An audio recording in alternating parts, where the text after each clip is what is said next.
On how to print the SprintRay printing workflow, models, or any other prints. Since 2024, the SprintRay stopped using the desktop software, so they only go to the cloud. And the website is dashboard.sprintray.com, and then you go to print setup. Let's say you're on the home page, you go to Rayware. This is your web software. Your existing cases are here. The one that has been printed already, you click on new case on the top right corner. You click on the dental model or whatever you need. In my case, it's dental model. And what I like doing is I like to uploading it from the computer.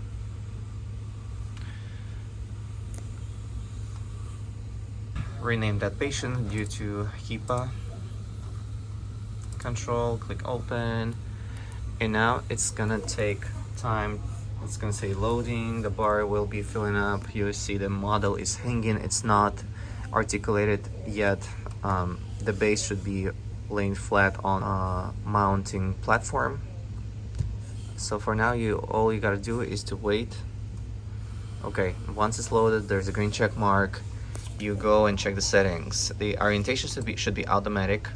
So you see it's kind of flary model. It's not really cut off well. Don't worry about that.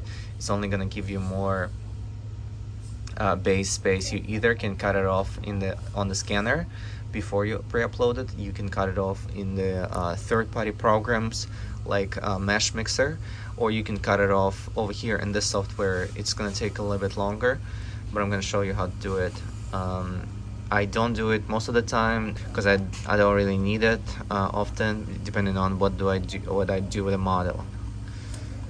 And this model will be used to make the Essex retainer, clear Essex retainer. So I go to the printer, and the one I have is this one already was set Pro 95S. There is a green next to the standard platform, and this is the type of the metal platform. It's this one. And you gotta understand, on your computer software, this platform is flipped.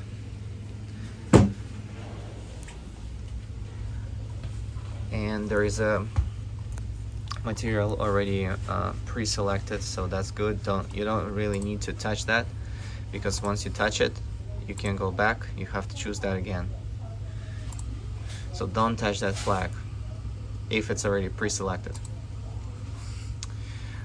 Installed, go to clicking show advanced settings, and for the highest detail I always go 50 microns, I'm sorry. So the layers are thinner, the time will be longer to print, because each layer, there will be more layers to print. However, they will be more detailed and closer to the what we need to get. You can go 100, but for crown preparation, design, if you need to seat the crown and see how the crown is designed on the prep, you always go to 50.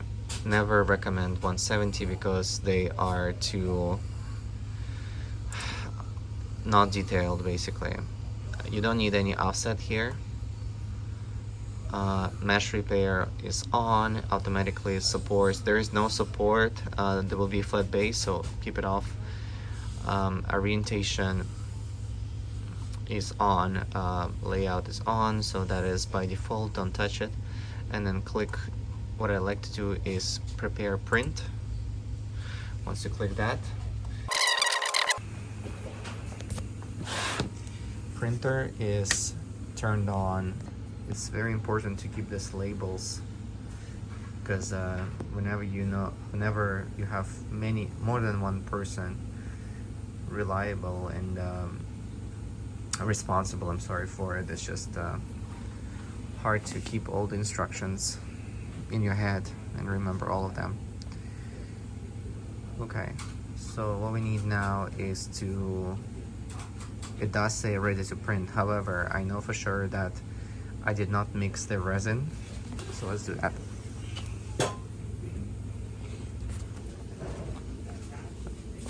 Cover my surface with anything like a tissue. Layer 1 of that. Also the spatula, the rubber spatula. Make sure it's clean. This is the resin.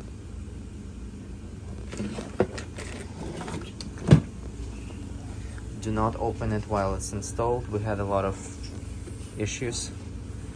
Pull it up. Use the leverage like that. A little bit of glides until it's freed up. For the purpose of this video, I do it with one hand. You do it with two. Lay down here. So with this little tissue laying under, we save ourselves from micro leakage.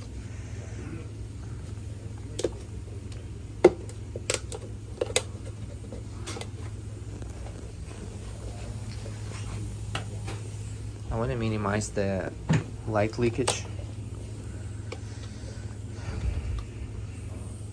Not that you need to do it, right?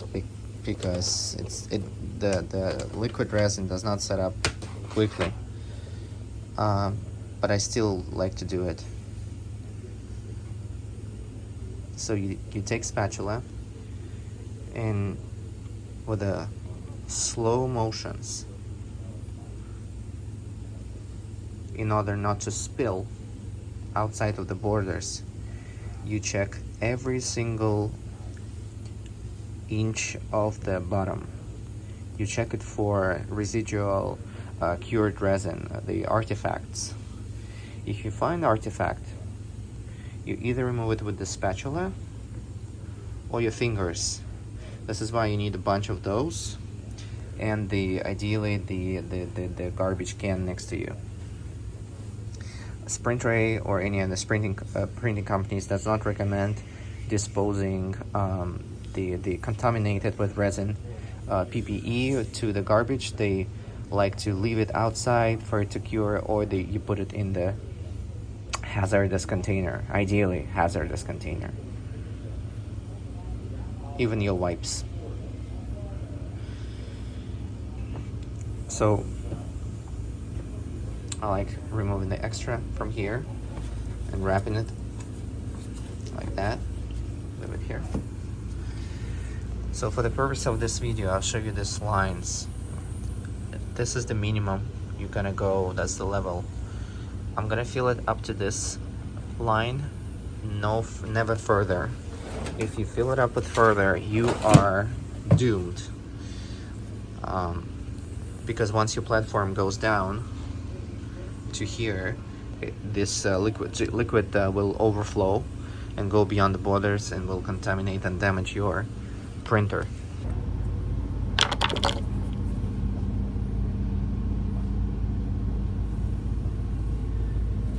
Go slow.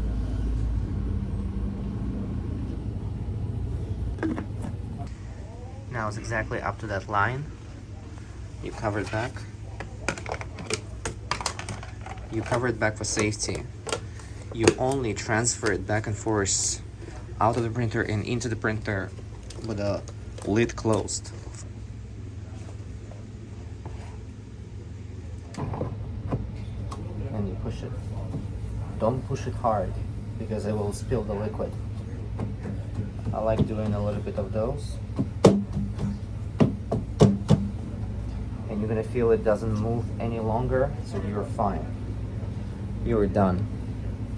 At this point, take out the lid, flip it up. If there are any residues, wipe it off because it will cure and it will be on the way. Close this so the red surface protects it from the light leakage and premature curing. Leave it somewhere.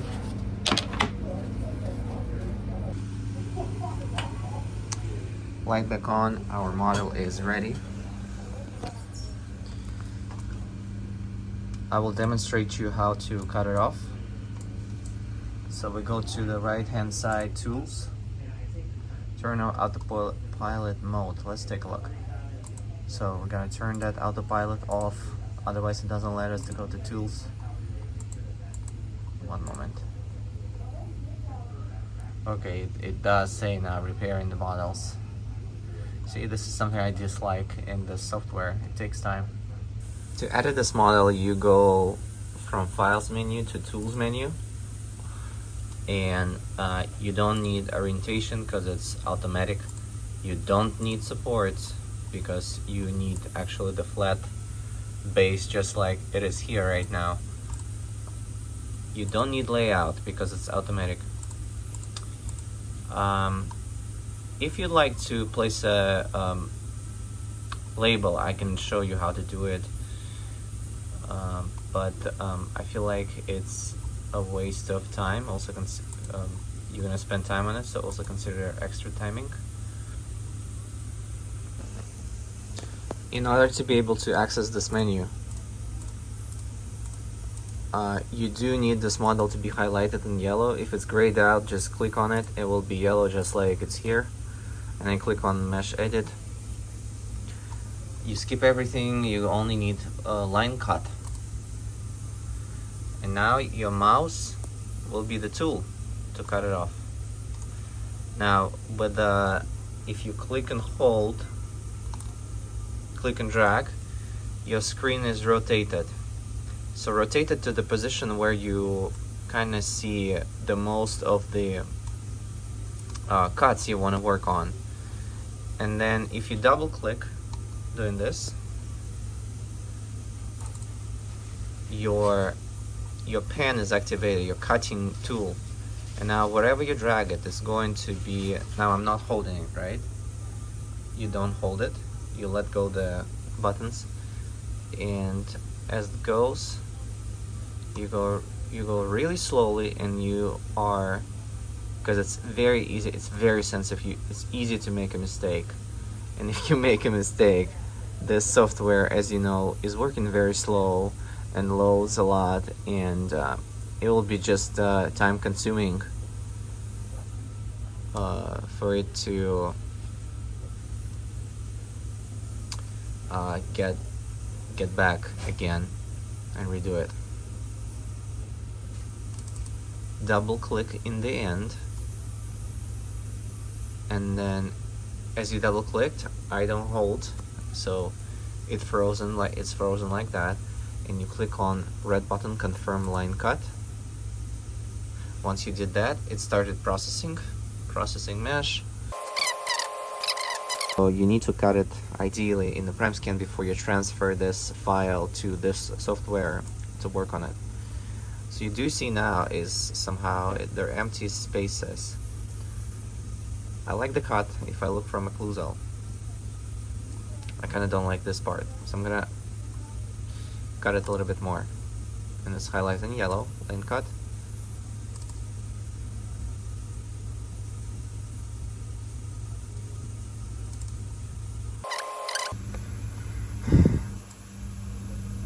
Alright, so before I finish up with the support here, it feels like I cannot build the platform, which is still questionable for me. I want to do the label. I want to place a label, and I'm gonna say a nut. So if you want to emboss it, means have it concave, popping up, you emboss it. And if you want to deboss it, meaning you do like a cavity a little bit, you do it like a cavity. So for now, this is jumping like this. I want to kind of place it here. Now it does give me an option to rotate it, which I love, and I want to make sure it's nowhere near the you can downsize it, upsize it, nowhere near the tooth structure.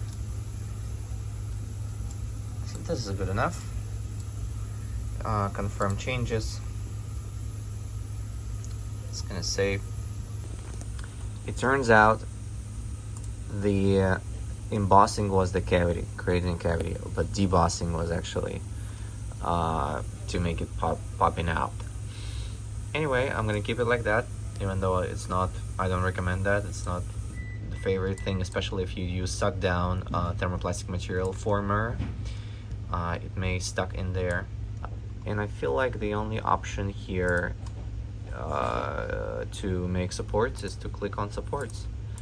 And now we're gonna click yes, and we're gonna click balanced.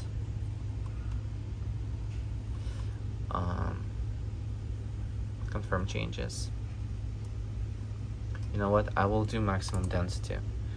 I will do maximum density because imagine this thing is in the suck down machine. Still processing. So if you have, oh, that's strange. Okay, that's completely strange. All right. If you have a lot of dense supportive points, it will have less oxygen running, and this is what I want. Ideally, I want the flat base.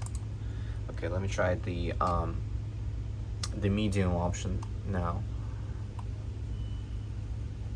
See, it's kind of doesn't work. So what I'm afraid of now is this is not gonna work at all. Alright, to continue, after I clicked on autopilot mode and reactivated it again, everything went back. So now I'm not gonna attempt cutting this model, and I just added this other model for the print because I also need to print that model. That's a different patient. Anyway, must do is to cut those off in your prime scan, or whichever scanner has the option to cut it. My iTero is automatically cuts, basically not includes the scanned artifacts like that, discrepancies, once you're done with the scan in the mouth. So you won't see that with iTero unless you deactivate auto mesh in the scanner. Yeah, that's what it is. I will though print it like that because I don't want to waste my time going to prime scan now and then cut in there and then transfer it here through USB drive, and it just takes a lot of time. So I will just take the burr, one of those,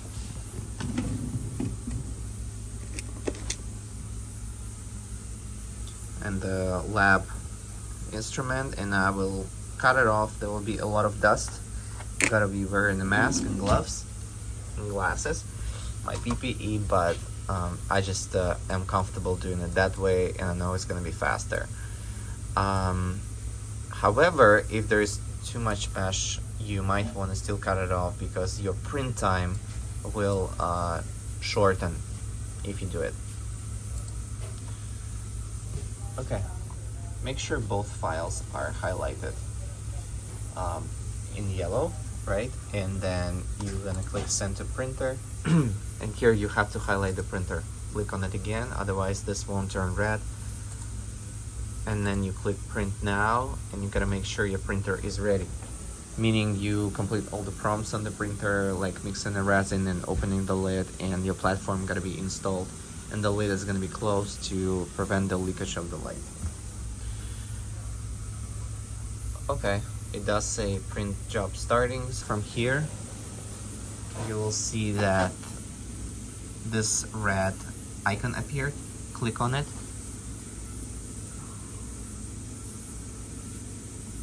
You also know that your printer is connected to the internet, to the Wi-Fi or wired, otherwise this won't happen. This will take just a moment to download. Once it is, it will start printing. After that, it's gonna take anywhere from approximately 35 minutes to 1 hour and a half, depending on the amount and thickness of layers that you picked for the print to print. Let it stay for extra couple minutes because the liquid resin still will be dripping down, so you don't want to waste it. And once it's dripped down, take the resin spatula, remove from the metal tray, the one that has the print on, the extra resin, put it back, swoosh it back to the container with the liquid resin, then transfer it to the wash station, and then activate it. It's gonna run and wash and dry for 11 minutes total. After that, it's going to be around 1 to 4 minute curing cycle, depending on the materials that you picked. Really depends. So in your curing station, this is the step 3. You will pick the right material, highlighted, meaning favorite it with a star. There is an option for that, so you don't always go search in the library of materials for that specific materials you're going to use. And so the total cycle, the total cure, total workflow can take you up to 2 hours. So it is important to do the print job um, either from the morning or in the first half of a day. So by the second half of a day, you are completely done checking in with your model, with those steps a few times between the patients, let's say. Now, uh, ideally use the timer either on your phone or on your watch. That is working perfectly for the most. What else? I wish you good printing. Thank you for watching this video. Comment if you need any help.